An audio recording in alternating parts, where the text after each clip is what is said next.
Facebook live में आप लोगों का स्वागत है। आज मुक्तिबोध की पुण्यतिथि है और इस पुण्यतिथि के मौके पर हमने ये चर्चा का विषय रखा है कि मुक्तिबोध के नजरिए से साहित्य आलोचना पर पुनर्विचार। और जाहिर है कि हम जब हिंदी साहित्य आलोचना की बात कर रहे हैं तो हमारे सामने जो पिछले 25-30 साल में जो कुछ लिखा गया है, जो हमारे सामने है, उसको केंद्र में रख के हम बातचीत कर रहे हैं। दिलचस्प बात यह है कि जो लोग आए दिन देश विदेश के बहुत सारे ऐसे लोगों के प्रति जिनका कि हिंदी जगत से कम संबंध है, उनके बारे में उनके मृत्यु दिवस, उनके जन्म दिवस, इन सब पर वो प्रोग्राम करते रहते हैं। मेरी चिंता यह है कि हिंदी आलोचना की अगर बात की जाए तो हिंदी आलोचना के संदर्भ में और खासतौर पर हिंदी भाषी क्षेत्र के संदर्भ में, हिंदी भाषी क्षेत्र की जो दशा है उसके संदर्भ में, हिंदी के शिक्षक और हिंदी के आलोचक और हिंदी के लेखकों की जो दशा है उसके संदर्भ में मुक्तिबोध सबसे महत्वपूर्ण आलोचक और लेखक हैं जिन पर के कायदे से बात की जानी चाहिए।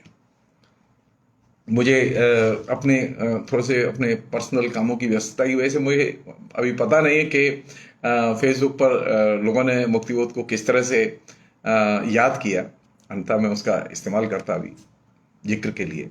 फिर भी हमारी ये जिम्मेदारी बनती है कि हम मुक्तिबोध को याद करें और मुक्तिबोध के बहाने हम अपने आसपास के आलोचनात्मक परिवेश को भी देखें और जानने की कोशिश करें कि आखिर मुक्तिबोध ने हमारे लिए क्या छोड़ा है जिसे हमें सीखना चाहिए।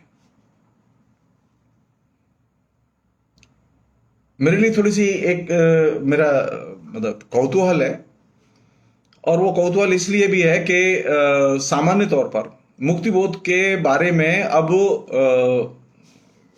प्रगतिशील और जनवादी खेमे ने भी बातचीत बंद कर रखी है। क्यों बंद कर रखी है मुझे समझ में नहीं आता। पिछले 20-22 साल में तो मैं भरोसे के साथ कह सकता हूं कि मुक्तिबोध पर मिनिमम काम किया गया है। कोई काम ही नहीं हुआ तो ज्यादा कहना अच्छा होगा, जबकि मुक्तिबोध की आलोचना हमारी ज्यादा मदद करती है।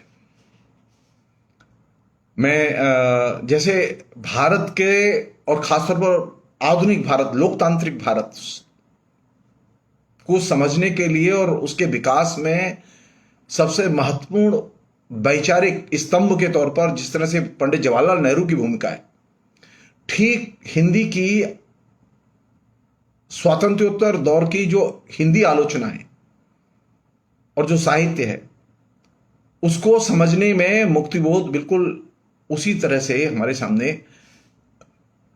खड़े हैं जैसे कि नेहरू खड़े हैं। आप ये भी कह सकते हैं कि नेहरू का एक तरह से वो साहित्यिक पर्याय हैं।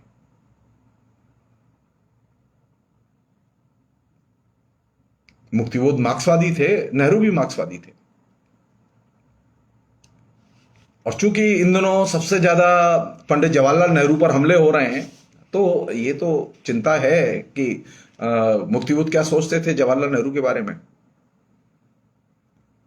सरकार क्या सोचती है ये मेरी चिंता नहीं है, क्योंकि मुक्तिबोध पर एक जमाने में आरएसएस के लोग हमला कर चुके हैं, मुक्तिबोध की पुस्तक को जब्त करा चुके हैं। वो एक अलग प्रसंग है। लेकिन जो महत्वपूर्ण चीज है वो ये कि आज जब मुक्तिबोध पर हम बात कर रहे हैं तो मेरी चिंता यह है कि हमारे लिए, हिंदी आलोचना के लिए मुक्तिबोध जितने महत्वपूर्ण है उतने ही महत्वपूर्ण राजनीति के लिए पंडित जवाहरलाल नेहरू भी हैं।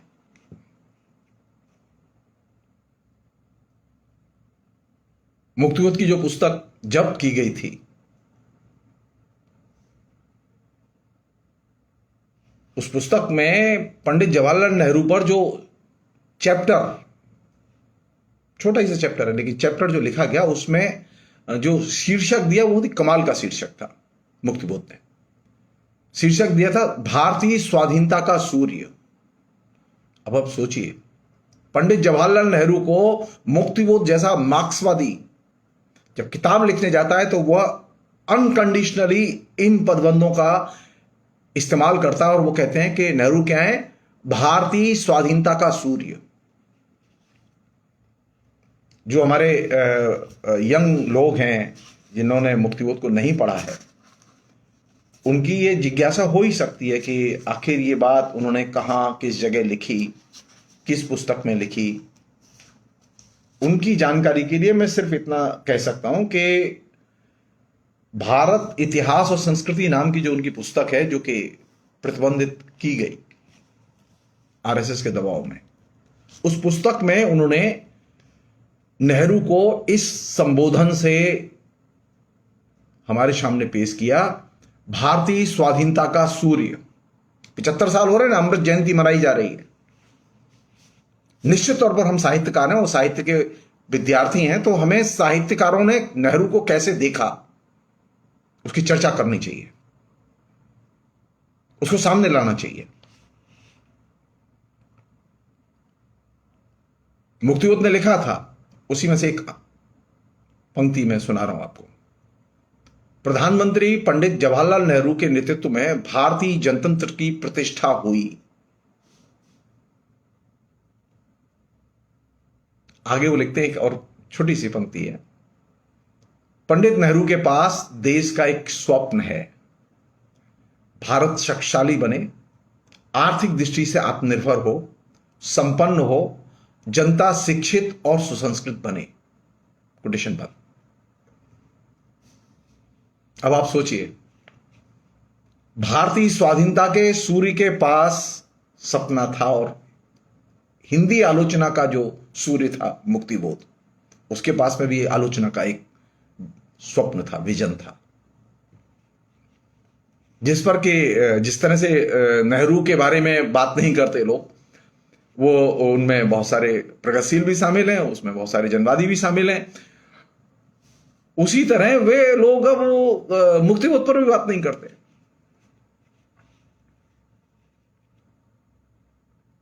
एक अन्य चीज जो मुक्तिबोध ने रेखांकित की, जिसको के दोहराया जाना चाहिए, उन्होंने लिखा, कोट, भारत तब तक अपनी शक्ति नहीं बढ़ा सकता था जब तक वह आर्थिक दृष्टि से भी आत्मनिर्भर नहीं हो जाए। कृषि तथा उद्योग के विकास के लिए भारत सरकार ने पंचवर्षीय योजनाएं कार्यान्वित की, जिसके फलस्वरूप देश में भिलाई, राउरकेला, दुर्गापुर आदि स्थानों पर लोहे के कारखाने स्थापित किए गए। हीराकुंड और भाखड़ा नागल जैसे बांध बनाए गए, जिनके उपयोग से सिंचाई तथा विद्युत निर्माण किया जाने लगा। अनकोट।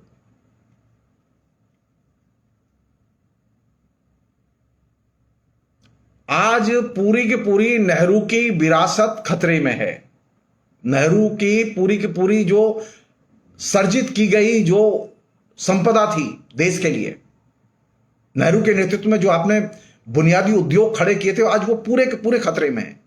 और ऐसी स्थिति में एकमात्र पहला बड़ा आलोचक है हिंदी का, जिसने दो टूक शब्दों में यह कहा था, और खासतौर पर जो नरेंद्र मोदी एंड गैंग जो जिस तरह का कैंपेन कर रहा है, उसके लिए हम कहना चाहते हैं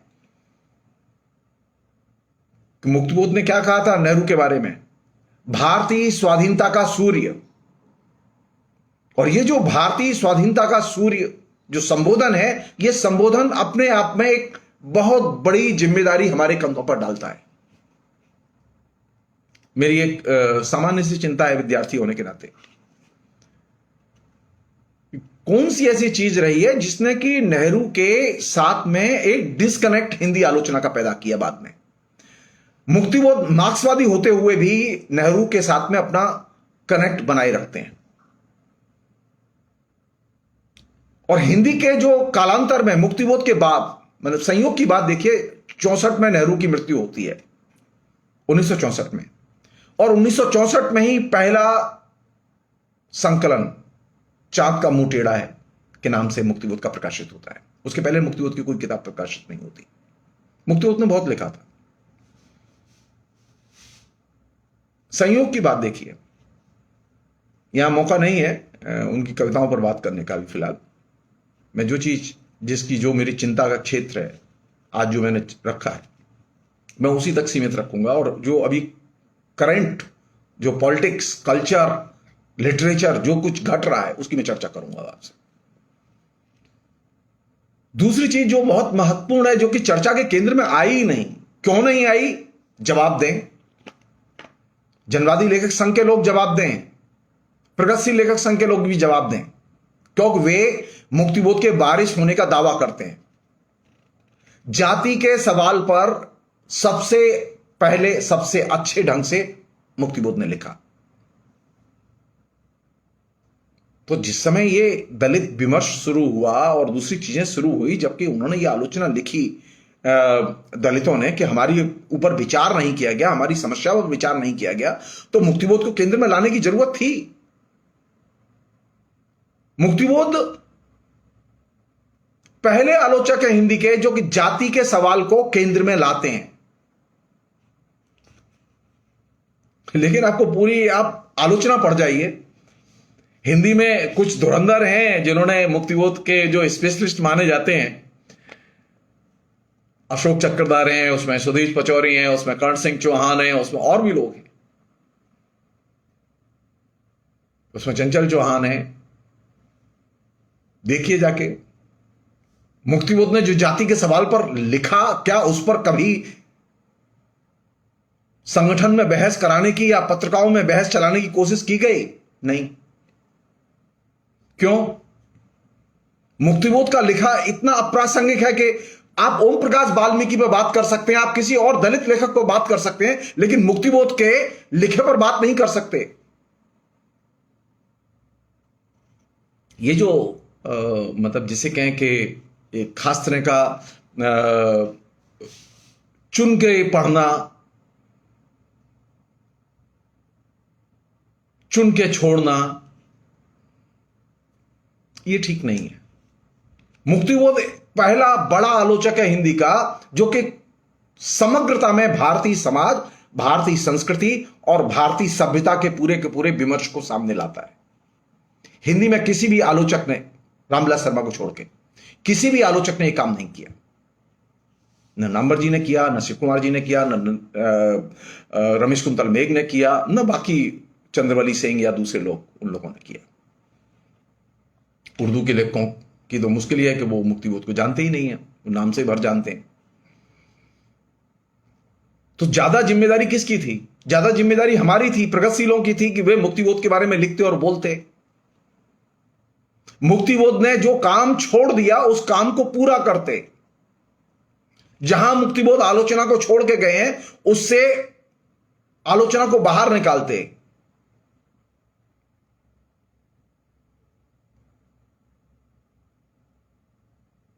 मुक्तिबोध के मृत्यु दिवस पर, मुक्तिबोध के जन्मदिन पर चिंता की बात नहीं है कि आप जयंती भी नहीं मना पाते, आप एक वेबिनार भी नहीं कर पाते, आप सेमिनार भी नहीं कर पाते, आप नीचे जमीनी स्तर पर जयंती भी नहीं मना पाते मुक्तिबोध की। तो आप जब मुक्तिबोध जैसे महान लेखक को और आलोचक को आप सम्मान नहीं दे सकते और प्रगतिशील हैं आप, तो कौन सम्मान देगा? आरएसएस के लोग सम्मान देंगे? कांग्रेस के लोग सम्मान देंगे? कांग्रेस फॉर कल्चरल फ्रीडम के लिए काम करने वाले या अमेरिकी जो एजेंडे पर काम करने वाले अशोक वाजपेयी सम्मान देंगे? कभी नहीं देंगे।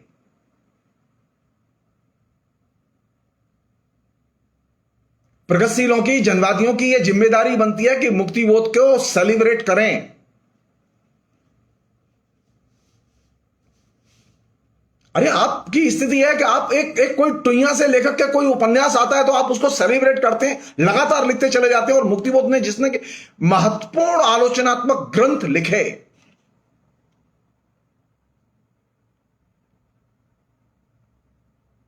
आप उसके बारे में बात ही नहीं करते, आपके यहां बहस से ही गायब है वो। ये जो विचारधाराहीनता, ये सिर्फ आरएसएस में ही नहीं है। विचारवान लोगों को और खासतौर पर प्रगतिशील और मार्क्सवादियों की अवहेलना का भाव ये प्रगतिशीलों में भी है। मुक्तिबोध उस अवहेलना के भाव के शिकार हैं।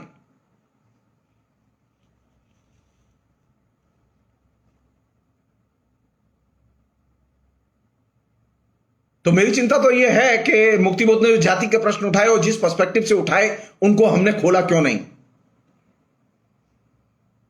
मैं यहां जो आज मैं अभी बातचीत करूंगा, जो मैंने किताबों में लिखा है, जैसा कि आप लोग जानते हैं, मैं उस की चर्चा नहीं करूंगा। मैं जो मैंने इंटरनेट पर लिखा है मैं उसकी भी चर्चा नहीं करूंगा।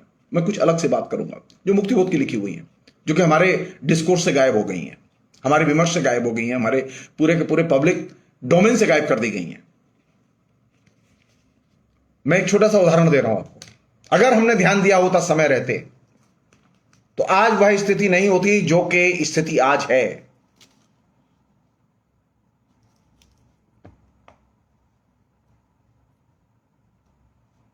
मुक्तिबोध ने का एक बहुत फेमस निबंध है जिसका शीर्षक है नौजवान का रास्ता, क्योंकि आज सबसे ज्यादा टारगेट पर ये यंग राइटर्स,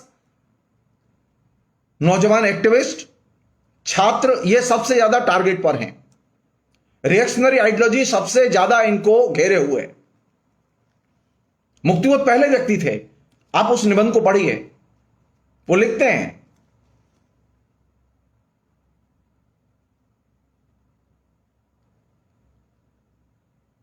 लेकिन नौजवानों के दिलो दिमाग की ताकत को बिजली में रूपांतरित करते हुए देश निर्माण और मानव निर्माण में लगाने के लिए जिस बिजली घर की जरूरत होती है वह हिंदुस्तान में नदारत है। यानी ये जो मुक्तिबोध की चिंता है, अगर हमने नौजवान पर काम किया हुआ होता और नौजवान को सिखाया होता तो आज ये दशा नहीं होती कि वो नौजवान मोदी का अंधभक्त नहीं होता।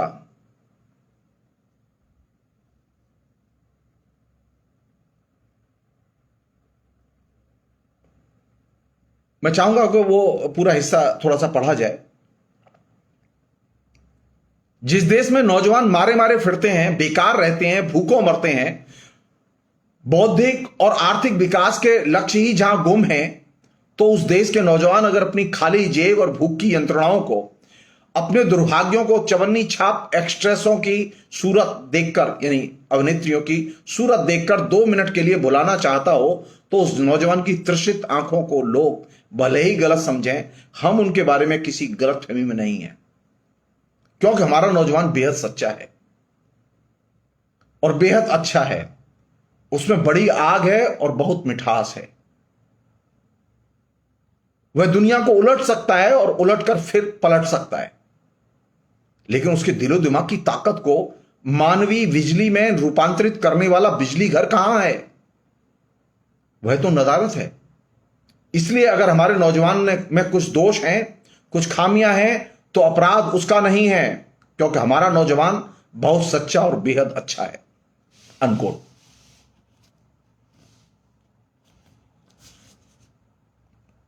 हमने नौजवानों के लिए ऊर्जा पैदा करने वाली, वैचारिक ऊर्जा पैदा करने वाली हमने मशीनरी ही तैयार नहीं की। हम सब लोग खुश हैं। हमने एक निबंध लिख दिया, एक पत्रिका में बोल दिया। अरे एक जमाना था कि हम छोटी छोटी पत्रिकाओं में लिखने के लिए तरसते थे, क्योंकि हमारे पास में कोई मीडियम नहीं था। लेकिन पिछले तो 10 साल से ये मीडियम आपके सामने है। फेसबुक है, ट्विटर है, दूसरे और मीडियम है, ब्लॉग हैं। तो लेखकों, आलोचकों को ये, और लेखक संगठनों को खास तौर पर ये एक तरह से बीड़ा उठाना चाहिए कि नौजवानों को कैसे ऊर्जा से भरा जाए। लेकिन आपके पास तो एक, अब आप कल्पना कीजिए, प्रगतिशील लेखक संघ सबसे बड़ा संगठन, जनवादी लेखक संघ सबसे बड़ा संगठन, लेकिन एक ब्लॉग तक नहीं है इनका इंटरनेट पर, एक वेबसाइट नहीं है इनके पास में जहां की ये डायरेक्ट संवाद नौजवानों से कर सके और नौजवान इनसे कर सके।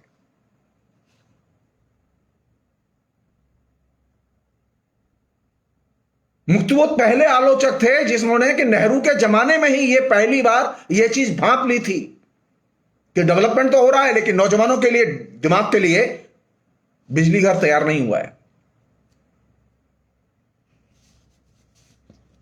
जरूरत किस बात की है? चुनौती सबसे बड़ी कौन सी? आज के नए यंग राइटर्स आ रहे हैं, लगातार लिख रहे हैं, उन्हें मालूम नहीं है वो अच्छा लिख रहे हैं या बुरा लिख रहे हैं। लोग सिर्फ प्रशंसा कर रहे हैं उनकी, वो खुश हो जाते हैं। लोग निंदा करते हैं, वो नाराज हो जाते हैं। उन्हें आलोचना का अर्थ ही नहीं मालूम।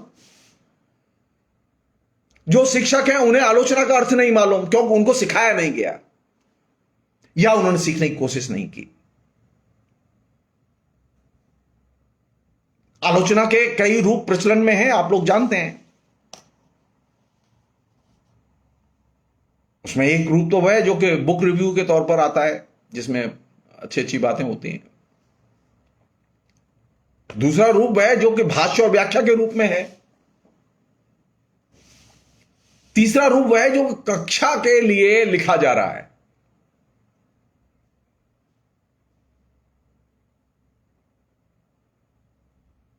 आलोचना का एक रूप वह भी है जिसमें व्याख्या और मूल्य निर्णय है।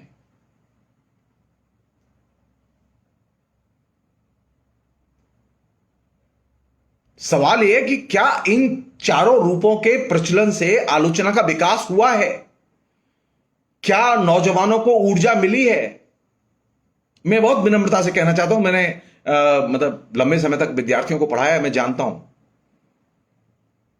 आप उठा के देखिए हिंदुस्तान के कितने विश्वविद्यालय हैं बदनाम है फिजूल में वामपंथियों के लिए। कितने विश्वविद्यालय हैं जहां मुक्तिबोध स्पेशल पेपर के तौर पर पढ़ाए जाते हैं। यहां तक कि जवाहरलाल नेहरू विश्वविद्यालय में भी वो स्पेशल पेपर के तौर पर नहीं पढ़ाए जाते।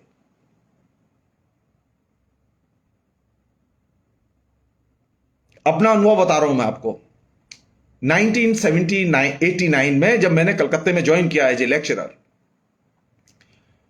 तो वहां पर साहब प्रसाद स्पेशल पेपर था और एक शिक्षक पढ़ाते थे। मैंने विद्यार्थियों से पूछा कि भाई तुम लोग प्रसाद पढ़ते हो, सब अच्छी बात है, लेकिन क्या तुम लोगों ने मुक्तिबोध की जो पुस्तक है कामायनी एक वहां लेफ्ट फ्रंट की गवर्नमेंट थी, लेफ्ट फ्रंट के लोग ही पाठ्यक्रम बनाने वाले थे। उस समय वहां पढ़ाने वाले लोगों में थे विष्णुकांत शास्त्री। कल्याण बल लोढ़ा के जमाने में वो पेपर शुरू हुआ, स्पेशल पेपर। सोचिए, जयशंकर प्रसाद पर 32 साल से वो स्पेशल पेपर पढ़ाया जाता रहा। वहां शंभुनाथ थे, वहां रामप्रीत उपाध्याय थे, वहां चंद्रकला पांडे थी, वहां और भी एक शिक्षक थे, नाम याद नहीं आ रहा अभी। तो मैंने कहा कि यह कैसे संभव है कि 34 साल से आप एक ही पेपर को, स्पेशल पेपर को आप पढ़ाए जा रहे हैं। और उसकी दिल लगी बता रहा हूं आपको। मैंने विद्यार्थियों से पूछा कि क्या आपने मुक्तिबोध की कामायनी एक पुनर्विचार नामक जो पुस्तक है, जो कामायनी की आलोचना पर लिखी गई, 18 साल से अधिक समय मुक्तिबोध ने लिया उस पुस्तक को लिखने में, क्या वो पुस्तक आपने पढ़ी या देखी है? तो आपको जान के आश्चर्य होगा कि मेरे विभाग में ये जो तमाम नामधारी लोग थे, जो कि बाहर, इनमें अधिकतर लोग प्रगतिशील बने घूमते थे, उसमें शंभुनाथ भी थे, कभी भी विद्यार्थियों को रेफर नहीं की गई पढ़ने के लिए कामायनी एक पुनर्विचार। जवाहरलाल नेहरू विश्वविद्यालय से मैं पढ़ के गया था। जवाहरलाल नेहरू विश्वविद्यालय में भी स्पेशल पेपर में मुक्तिबोध नहीं थे। वहां उस समय तुलसीदास थे और निराला थे।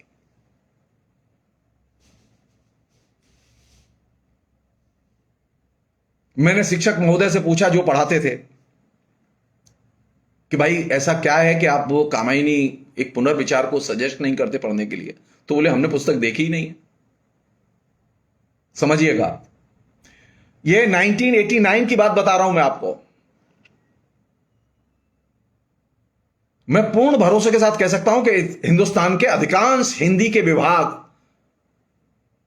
जहां की सो कॉल्ड प्रगतिशील लोग पढ़ाते रहे हैं, सवाल नहीं किया जाना चाहिए कि मुक्तिबोध इतने बेकार हैं कि वो पढ़ाए ना जाए स्पेशल पेपर के तौर पर, खास इंफेसिस के साथ उन्हें पढ़ाया ना जाए।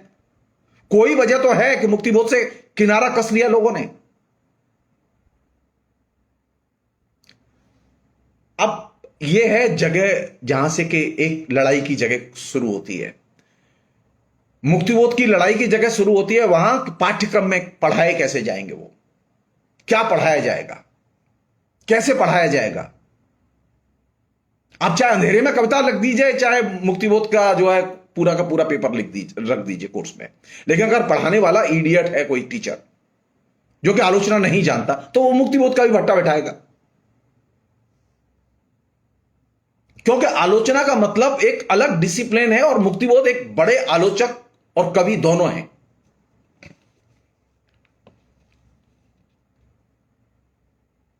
तो हिंदी के जो विभागों में पढ़ाने वाले जो शिक्षक हैं, दिल्ली विश्वविद्यालय, जवाहरलाल नेहरू विश्वविद्यालय, जामिया, ये तमाम जो विश्वविद्यालय हैं, आप इनमें आप पता कीजिए,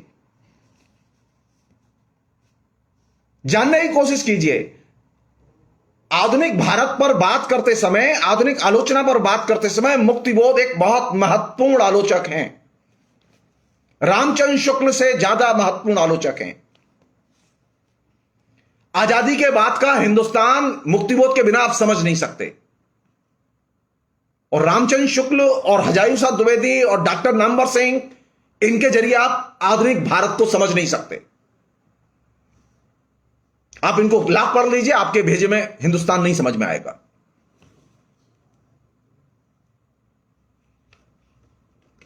तो ये जो इग्नोरेंस हिंदी विभागों में बढ़ी मुक्तिबोध को लेकर, उसका एक फायदा, आइडियोलॉजिकल फायदा, जाहिर है रिएक्शनरी फोर्सेज ने, आरएसएस ने उठाया।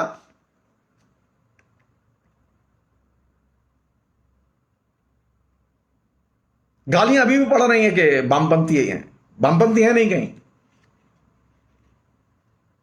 एक अन्य चीज और बहुत इंपॉर्टेंट चीज, सवाल यह है कि इन दिनों सबसे ज्यादा किस चीज पर जोर है? अभी जो नई शिक्षा नीति लागू की गई है, नई शिक्षा नीति पर भी वो अतीत में गए हैं, अतीत से क्या क्या पढ़ाएंगे वो। हमने आलोचक के नाते हमने कभी इस बात को, इस बहस को चलाएं हम लोग अपने बीच में, देखें हम इसे। मुक्तिबोध ने लिखा है कि जो हमारा अतीत है, जिसे हम लोग भूत कहते हैं, भूत हमारी मूर्खताओं से भरा हुआ एक चलचित्र है।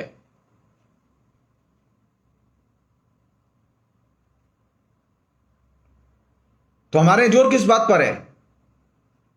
रामचंद्र शुक्ल के निबंध पढ़ाए जाएंगे, चिंतामणि भाग 1, चिंतामणि भाग 2, कुटच पढ़ाया जाएगा, मुक्तिबोध नहीं पढ़ाए जाते। हां, उनकी कविता रख दो, अंधेरे में रख दो, काम चल जाएगा। जी नहीं, हिंदुस्तान की अगर विभागों की और शिक्षा की अगर आपको दशा बदलनी है, तो पहले तो मुक्तिबोध को पढ़ने की आदत हिंदी के शिक्षक डालें। सर्वे किया जाना चाहिए कि कितने ऐसे शिक्षक हैं, हिंदी के प्रोफेसर हैं, जिन्होंने मुक्तिबोध को ठीक से पढ़ा है। पता चल जाएगा। सबसे ज्यादा उपेक्षित अगर कोई आलोचक है जिसने सबसे महत्वपूर्ण काम किया है, वो है मुक्तिबोध। सबसे महत्वपूर्ण चीज है मुक्तिबोध की उनका अपना वैचारिक दृष्टिकोण, साहित्यिक दृष्टिकोण। अकेला बड़ा लेखक है वो, जो कोल्ड वार की पॉलिटिक्स का सीधे सामना करता है और उसका विकल्प तैयार करता है।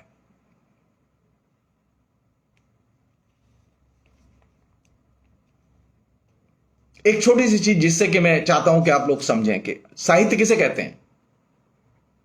आपने एक बहुत अच्छी किताब लिखी, आपने एक बहुत अच्छी कहानी लिखी, आपने बहुत अच्छी कविता लिखी, आप बहुत खुश हैं कि आपकी बहुत प्रशंसा हो रही है। कहां से देखेंगे आपको, आपकी रचना को? मैं किसी लेखक विशेष का नाम नहीं लेना चाहता यहां, क्योंकि लोग नाराज हो जाते हैं, और हमारी आलोचना का मकसद किसी को नाराज करना नहीं है। साहित्य और गैर साहित्यिक सामग्री के बीच में, क्रिएटिव राइटिंग और गैर क्रिएटिव राइटिंग के बीच में जो सबसे बड़ा फर्क है वो ये कि क्रिएटिव राइटिंग आपके हृदय से सीधा संवाद करती है, और जो गैर क्रिएटिव राइटिंग है, यानी जो विचार साहित्य है, वो आपके दिमाग से सीधे संवाद करता है। आप उपन्यास पढ़ें तो आप देखें क्या वह आपकी अनुभूतियों को स्पर्श करती है रचना की नहीं करती। अगर आपकी अनुभूतियों को कहानी या उपन्यास या कविता स्पर्श नहीं करती, तो जान लीजिए कि वह निर्मित साहित्य है, वह साहित्य नहीं है।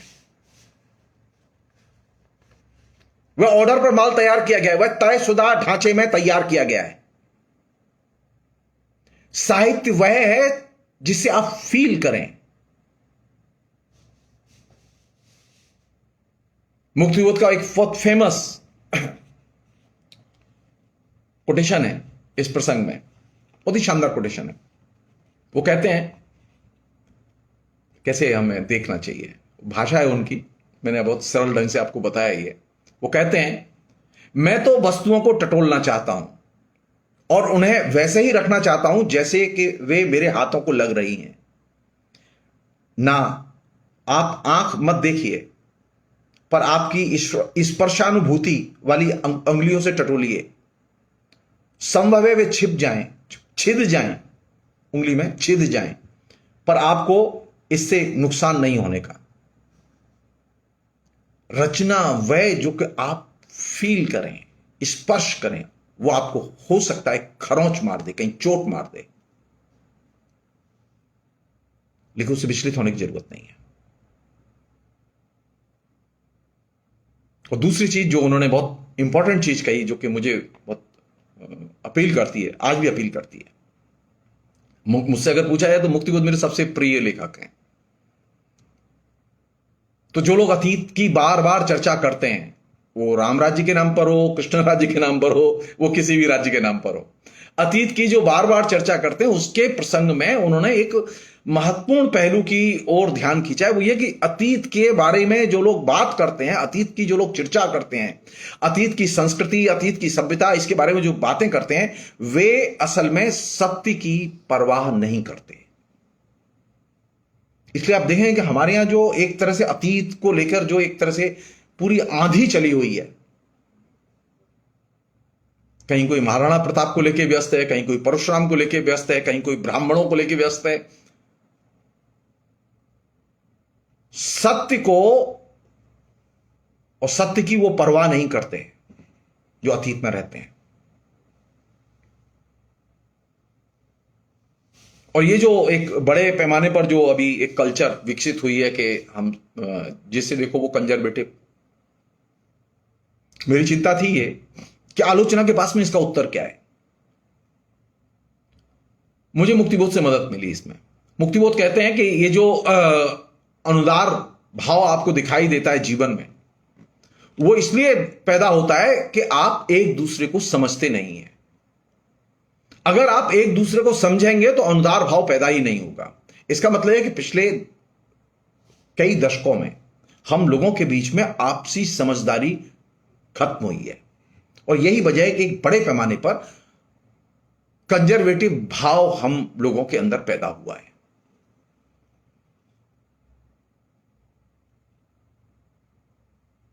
तीसरी चीज जो बहुत ही मुझे रोचक लगी, मुक्तिबोध बार बार कहते हैं इसे, वो कहते हैं कि अतीत कभी वापस नहीं आने वाला, चाहे कोई कितना भी कहे। राम राज्य कभी नहीं लौटेगा।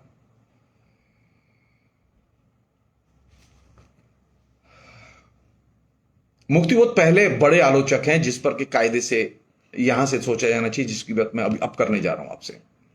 वो ये कि मुक्तिबोध व्यक्ति के बारे में तो सिर्फ बात करते ही हैं, सभी लोग बात करते हैं हिंदी आलोचना में, लेकिन मुक्तिबोध एक और कॉन्सेप्ट है जिस पर वो बात करते हैं, वो है ट्रांस इंडिविजुअल। ट्रांस इंडिविजुअल पर बात करते समय मुक्तिबोध सबसे ज्यादा जोर देते हैं कि आखिर ये व्यक्तित्व का रूपांतरण और व्यक्ति के रूपांतरण के कॉन्सेप्ट पर बात की जानी चाहिए। डेमोक्रेसी में व्यक्तित्व के रूपांतरण पर, आलोचना में व्यक्तित्व के रूपांतरण पर बात की जानी चाहिए।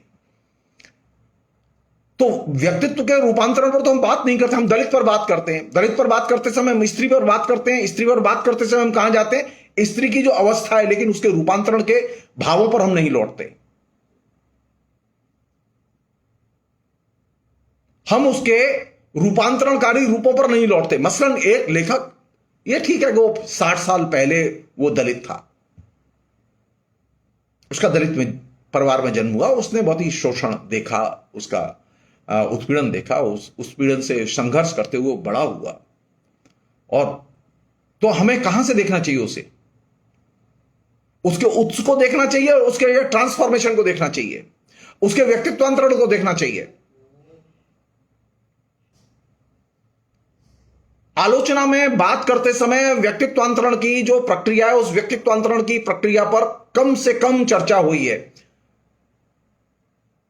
व्यक्ति के अस्तित्व से जुड़े हुए रूपों पर सबसे ज्यादा चर्चा हुई, और इसके चलते हुआ क्या कि आलोचना जड़ ही बनकर रह गई, उसमें कोई क्रिएटिविटी पैदा नहीं हुई। और जाहिर है कि जब आप रूपांतरण पर बात करेंगे, ट्रांस इंडिविजुअल पर बात करेंगे, तो ट्रांस इंडिविजुअल्स के लिए जरूरी है कि आप सतत अन्वेषण को एक पद्धति के तौर पर स्वीकार करें।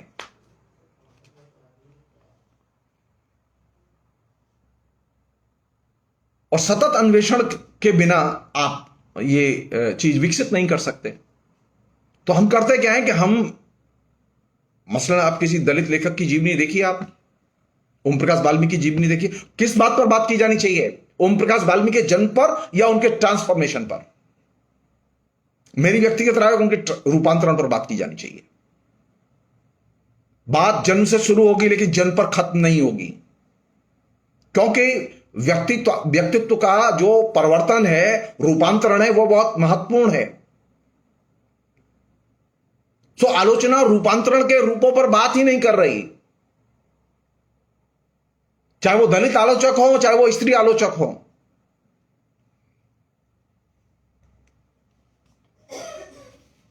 दूसरी चीज जिसने कि एक नई समस्या पैदा की, वो ये कि आजकल एक फैशन है लेखन के लिए लेखन, लेकिन लेखन की एक अपनी एक आइडियोलॉजी भी होती है, लेखन का एक दर्शन से संबंध भी होता है। तो आप लेखक से ये सवाल तो करें, आलोचक से ये सवाल तो करें कि आखिर तुम्हारा दार्शनिक दृष्टिकोण क्या है? आप साहित्य और दर्शन के बीच के संबंध को मानते हैं कि नहीं मानते? साहित्य और विचारधारा के बीच के संबंध को मानते हैं कि नहीं मानते? तो इस पर तो बात हो ही नहीं रही है। यह मान लिया गया है कि यह तो मसला है ही नहीं। जी नहीं, साहित्य पर जब भी बात होगी, जब हम मुक्तिबोध के जरिए बात करेंगे, तो साहित्य और विचारधारा के अंतः संबंध को केंद्र में रख के बात करेंगे। वो चाहे यंग राइटर हो, चाहे वो तपा हुआ लेखक हो, चाहे वो प्रौढ़ लेखक हो, चाहे वो सर्व स्वीकृत लेखक हो, कच्चा पक्का तपा हुआ जो भी लेखक है, उसकी अपनी एक लेखक की एक विचारधारा भी होती है। लेकिन विचारधारा के प्रश्न तो गायब हैं।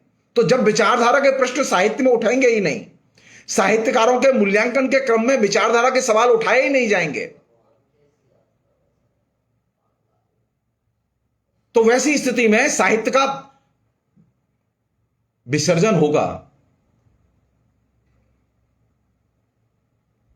साहित्य का विकास नहीं होगा।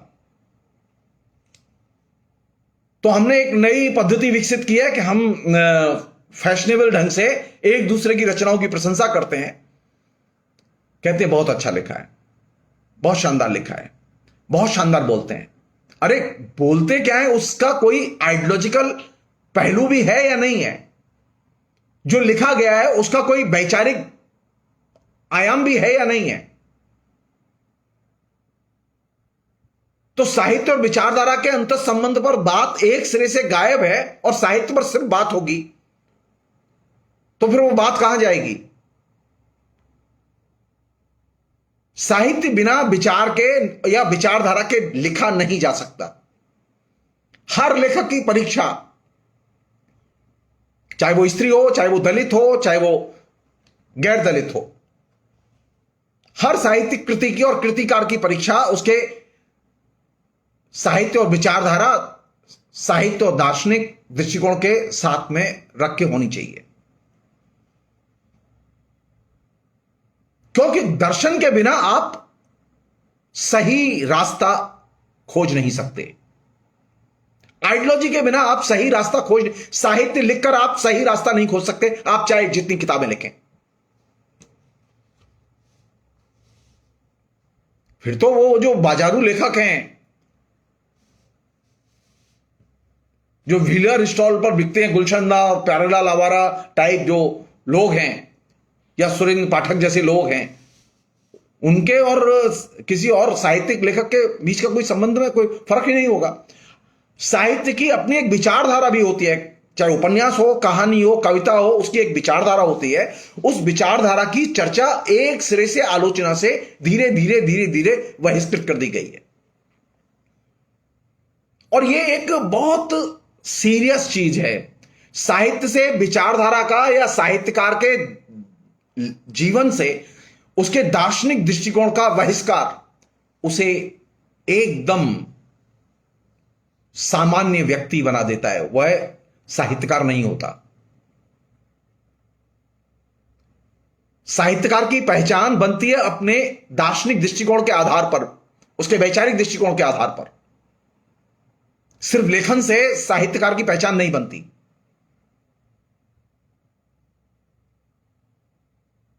तो यह सवाल उठना चाहिए कि आपने अगर आलोचनाई किताब लिखी है तो आपकी आलोचनाई किताब में भी आलोचना और विचारधारा के अंतर संबंध के आधार पर देखा जाएगा। कविता को भी उसी आधार पर देखा जाएगा, कविता और विचारधारा के संदर्भ। लेकिन आपने तो यह विचारधारा को एकदम तिलांजलि दे दी है। विचारधारा के प्रति बल्कि उल्टा हो रहा है, कभी ज्यादा से ज्यादा घृणा पैदा की जा रही है कि विचारधारा का मतलब यह है किसी एक विचारधारा के खूंटे से बंधना, और हम तो खूंटे से बंधना नहीं चाहते। एक और चीज, नाम्बर जी बड़े अच्छे ढंग से कहते थे इस बात को, मैं उसे जस्ट उद्धृत कर रहा हूं उन्हीं के नाम से। नाम्बर जी कहते थे कि अगर आपको लक्ष्य भेद करना है तो लक्ष्य भेद करते समय तय है कि आप दोनों आंख खोल के आप तीर चलाएंगे तो लक्ष्य पर नहीं लगेगा। लक्ष्य भेद करने के लिए आपको एक आंख बंद करनी ही पड़ेगी निशाना साधने के लिए। विचारधारा जो है वो निशाना साधने की कला है।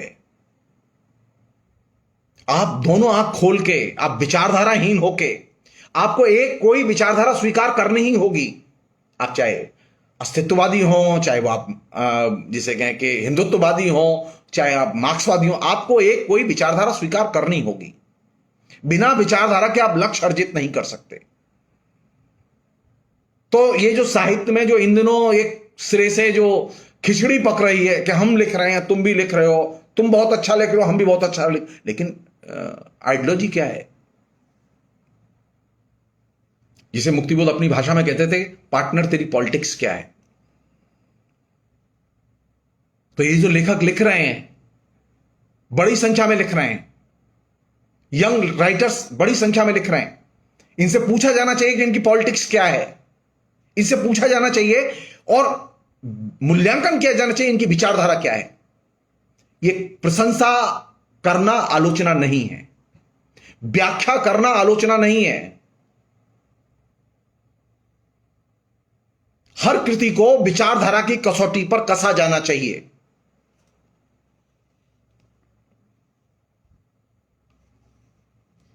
एक अन्य चीज जिस पर के मुक्तिबोध ने ध्यान खींचा और बहुत ही अच्छे ढंग से ध्यान खींचा, वो ये कि ये जो सारा का सारा जो प्रपंच है, वो ये कि लेखक को लिखते समय अपने सामने क्या चीज रखनी चाहिए, कौन सा चित्र उसके दिमाग में होना चाहिए,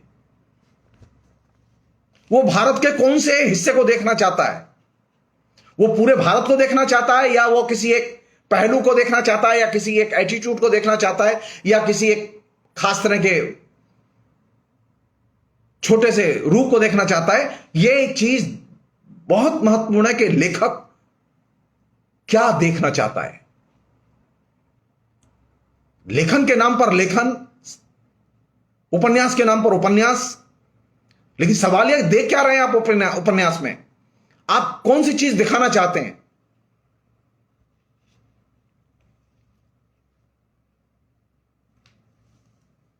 अगर हम साहित्य के विद्यार्थी होने के नाते हम सिर्फ एक सवाल जरूर रखना चाहते हैं।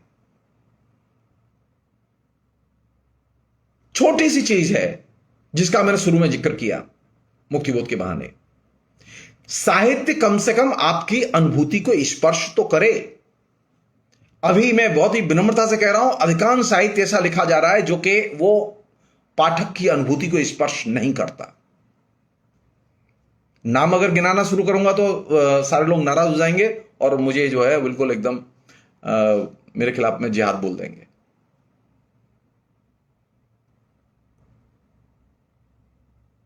बुनियादी चीज क्या है जिसको कि हम देखना चाहते हैं, वो ये कि लेखक के विजन में हिंदुस्तान का कौन सा नक्शा आता है। अब आप सोचिए, हिंदुस्तान में सबसे बड़े पैमाने पर बेरोजगारी, हिंदुस्तान में सबसे बड़े पैमाने पर आदिवासी जीवन का एक्सप्लॉयटेशन, दलितों का एक्सप्लॉयटेशन, ये तमाम चीजें घट रही हैं एक साथ।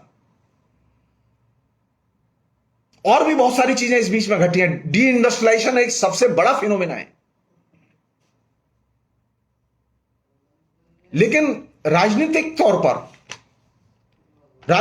पर एक बड़ा पहलू हमारे साहित्य के क्षेत्र केंद्र से गायब हो चुका है कि हम एक बड़े विजन के साथ में चीजें नहीं देखते। छोटे छोटे पहलू, छोटी छोटी दुनिया, छोटे छोटे सुख दुख, छोटा छोटा प्रेम, बड़े प्रश्न, न प्रेम के बड़े प्रश्न उठ रहे हैं, न साहित्य के बड़े प्रश्न उठ रहे हैं, न आलोचना के बड़े सवाल उठ रहे हैं। क्यों नहीं उठ रहे, यह अपने आप में एक दिक्कत है। तो यह एक तरह से अगर मुझसे पूछे, समग्रता में साहित्य के हिरास का दौर है जिसमें कि बड़े सवाल उठने बंद हो गए हैं। मसलन जो लोग लिख रहे हैं उनसे यह सवाल तो किया जाना चाहिए, साहित्यकार को यह समझ होनी चाहिए कि नहीं होनी चाहिए। मुक्तिबोध को समझती कि नेहरू क्या कर रहे हैं। आज के लेखक को यह समझ होनी चाहिए कि नहीं होनी चाहिए कि उनके देश का प्रधानमंत्री क्या कर रहा है। मुक्तिबोध को मालूम था कि पंचवर्षीय योजनाओं का मतलब क्या है और वे साहित्य को एड्रेस करते थे उसके जरिए।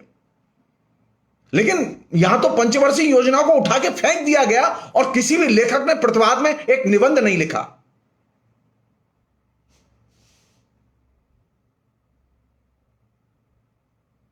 क्यों? क्योंकि हमारे विजन में, हमारे दृष्टिकोण में हिंदुस्तान और हिंदुस्तान के नीति नियामक साहित्य का दूसरा जो पहलू, जो बहुत इंपॉर्टेंट पहलू है जिसे मैं आपके सामने रखना चाहता हूं, साहित्य का पिछले 40 साल में, 45 साल में जो नया डेवलपमेंट है, वो नया पहलू यह है कि साहित्य को आप देश की अर्थनीति के परिवर्तन की प्रक्रिया की अनदेखी करके नहीं लिख सकते, उसका मूल्यांकन नहीं कर सकते।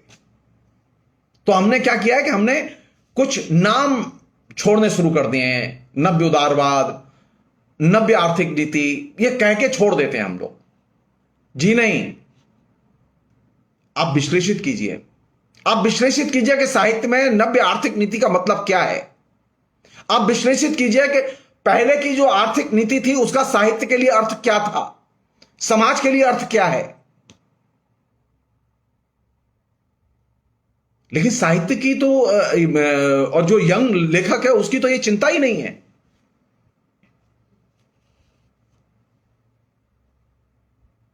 आखिरी चीज इस पूरे प्रसंग में, और मैं फिर अंत में उसी निबंध की ओर लौटूंगा जो नौजवानों के लिए उन्होंने लिखा था, वो ये कि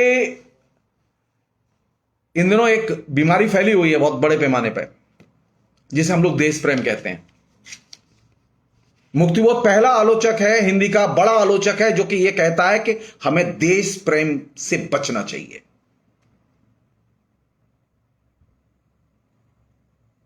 उन्होंने लिखा है, कोट, देश प्रेम के नशे में हम अपनी कमजोरियां बहुत जल्दी भूल जाया करते हैं। भारत से प्रेम करना यानी उसके गुण गाना नहीं है।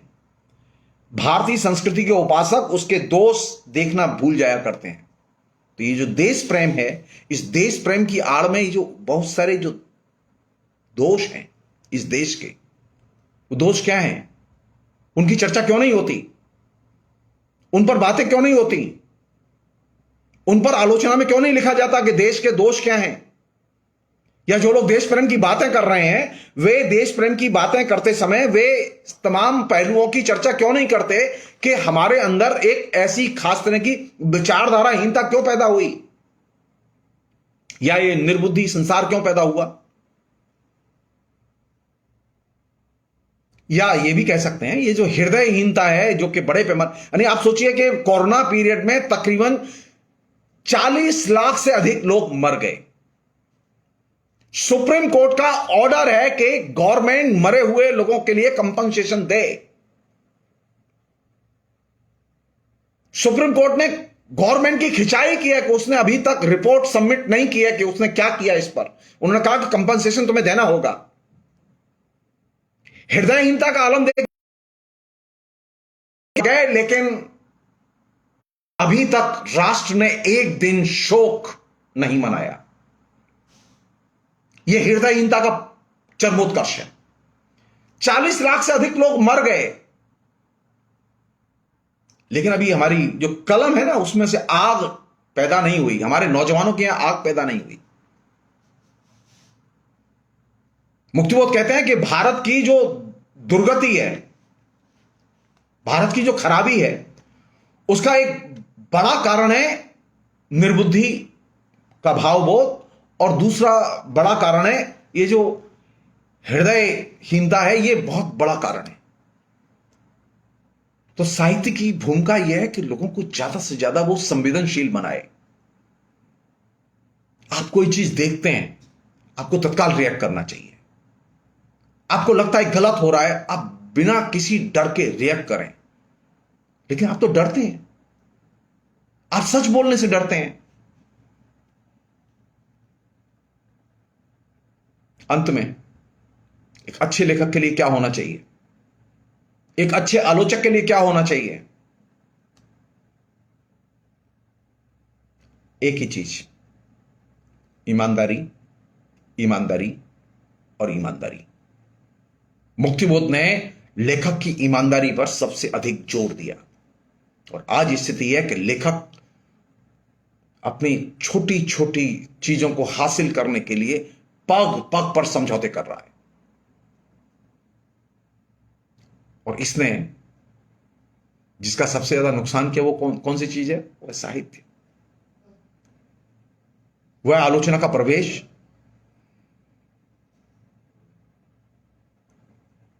और जब आप ईमानदारी से काम नहीं करेंगे तो जो चीज आप नष्ट करेंगे वो है बुद्धि की स्वतंत्रता।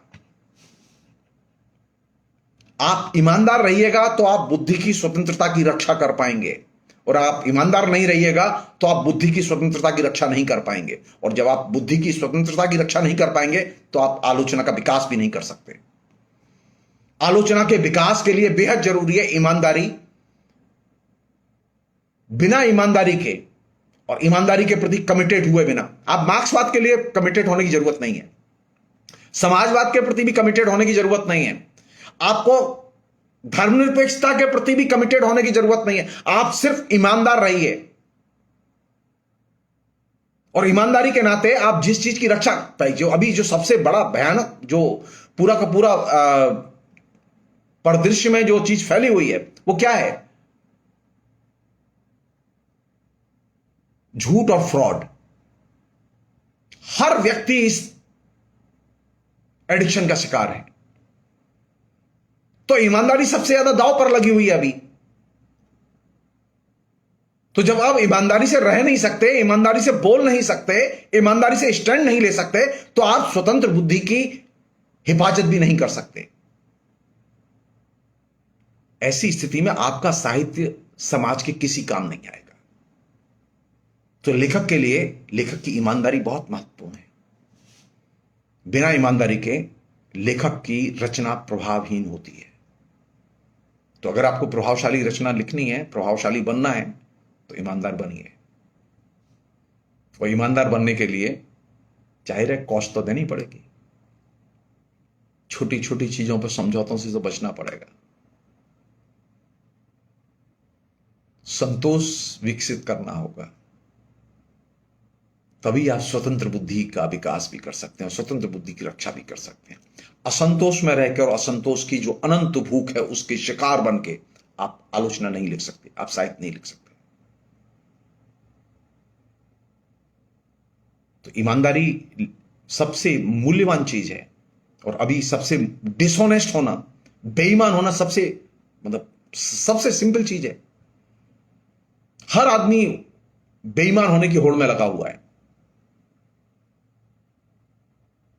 तो मुक्तिबोध के लिए हमारी सबसे अच्छी जिसे कहें कि श्रद्धांजलि यही हो सकती है कि हम कम से कम अपने जीवन में ईमानदारी का पालन करें, और वही जगह है जहां से कि आप अपनी स्वतंत्र बुद्धि का विकास कर सकते हैं, स्वतंत्र बुद्धि की रक्षा कर सकते हैं, स्वतंत्र विचारों की रक्षा कर सकते हैं। ये जो अब विचारहीनता दिखाई दे रही है, ये अनुदारवाद दिखाई दे रहा है, ये तमाम किस्म के करप्शंस के साथ में जो सरेंडर का भाव दिखाई दे रहा है, ये इसलिए क्योंकि हमने ईमानदारी से जीना बंद कर दिया है और हमने ये सारी जिम्मेदारी दूसरे के कंधे पर डाल दी है। कोई भी बात होती है, हमारे हाथ में क्या है, सरकार जैसी है, जैसा राजा वैसी प्रजा। अरे आपको ईमानदार होने से क्या नरेंद्र मोदी रोकने जा रहे हैं क्या? आरएसएस के लोग रोकने जा रहे हैं आपको ईमानदारी से बचने के लिए? आप क्यों बेईमान होना चाहते हैं? सो ईमानदारी को सचेत रूप से कल्टीवेट करने की, अर्जित करने की जरूरत है। सबसे बड़ा दांव लगा हुआ है, समाज को एकदम भ्रष्ट और तहस नहस करने पर लोग लगे हुए हैं। अगर आप मुक्तिबोध को बचाना चाहते हैं और अपने को भी बचाना चाहते हैं, ईमानदार बनिए। फिर आपके शब्दों में ऊर्जा होगी, आपकी बातों में, आपकी भाषा में ऊर्जा होगी। आप नौजवानों को, लेखकों को प्रभावित कर पाएंगे, आप अपने विद्यार्थियों को भी प्रभावित कर पाएंगे। लेकिन अगर आप ईमानदार नहीं हैं तो आप किसी को प्रभावित नहीं कर सकते, चाहे आप जितने बड़े विद्वान हो। तो मुक्तिबोध की जो आज के लिए सीख, ईमानदार बनो, निर्भय रहो और स्वतंत्र विचारों की, स्वतंत्र बुद्धि की रक्षा करो। फिलहाल इतना ही। बहुत बहुत शुक्रिया। Thank you.